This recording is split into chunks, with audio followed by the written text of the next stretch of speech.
मालतीजी त्यांच्या खोलीत आडव्या पडल्या होत्या. तेवढ्यात अचानक त्यांना त्यांच्या सुनेच्या किंचाळण्याचा आवाज आला. रात्रीचे 11 वाजले होते. मुलांच्या खोलीत यावेळी जाताना त्यांना अस्वस्थ वाटत होते, म्हणून त्या बाजूला होऊन झोपण्याचा प्रयत्न करत होत्या. पण काही वेळाने त्यांच्या सुनेचा आवाज खूप जोरात ऐकू येऊ लागला. वेड्यासारखं काय ओरडतेस? मी तुझा नवरा आहे. मी तुझ्यावर माझा हक्क बजावत आहे. तू मला खुश करणार नाहीस तर मी बाजारच्या बायांकडे जाऊ का? असे म्हणत त्याने तिला ओरबडायला सुरुवात करताच तिने विनवणी केली, प्लीज मला सोडा, मला ताप आहे. त्यानंतर मालतीजी जोरात दार वाजवू लागल्या. प्रकाशने रागाने दरवाजा उघडला. तेव्हा मालतीजींनी प्रकाशकडे बघून त्याच्या गालावर जोरात चापट मारली आणि म्हणाल्या, नालायक, मी तुला हा दिवस दाखवण्यासाठी वाढवलं का?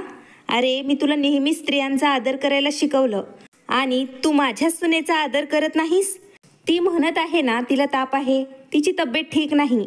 तेव्हा प्रकाश रागाने म्हणाला, पण आई, ती माझी पत्नी आहे, ती कोणी अनोळखी स्त्री नाही. मालतीजी दात खात रागाने म्हणाल्या, ती तुझी पत्नी आहे, मग तुझी जबाबदारी आणखी वाढते. प्रकाश, फक्त तुझी पत्नीच तुला आयुष्यभर साथ देईल. प्रत्येक सुखदुःखात ती तुझी काळजी घेईल.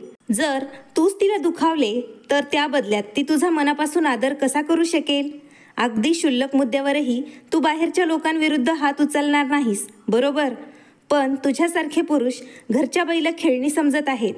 तू माझा मुलगा आहेस याची मला आज खूप लाज वाटत आहे. तुझे वडीलही माझ्यावर असेच हात उचलायचे, त्यामुळे मी त्यांना घटस्फोट देऊन वेगळं राहू लागले.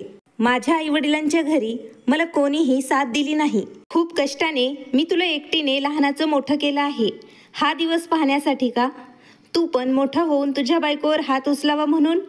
आता प्रकाशचे डोळे लाजून खाली आले होते. तो लगेच वळून त्याच्या बायकोकडे गेला. त्याची बायको कावेरी घाबरलेली दिसत होती.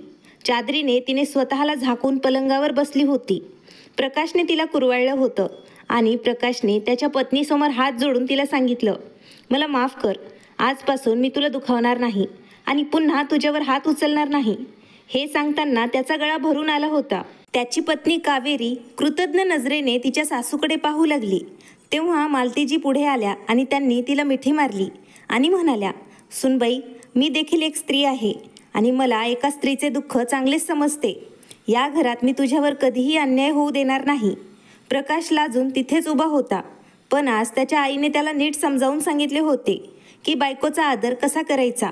मित्रांनो, जर प्रत्येक घरात मालतीजींसारखी सासू असेल जी आपल्या मुलाला योग्य अयोग्य शिकवते, त्याच्या प्रत्येक चुकीबद्दल त्याला फटकारते आणि नेहमी प्रत्येक ठिकाणी आपल्या सुनेला आधार देते, असे झाले तर कोणत्याही घरातील सुनेवर कधीही अन्याय होणार नाही.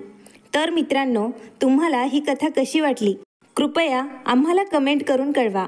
कथा आवडल्यास नक्की लाईक, शेअर आणि सबस्क्राईब करायला विसरू नका. धन्यवाद.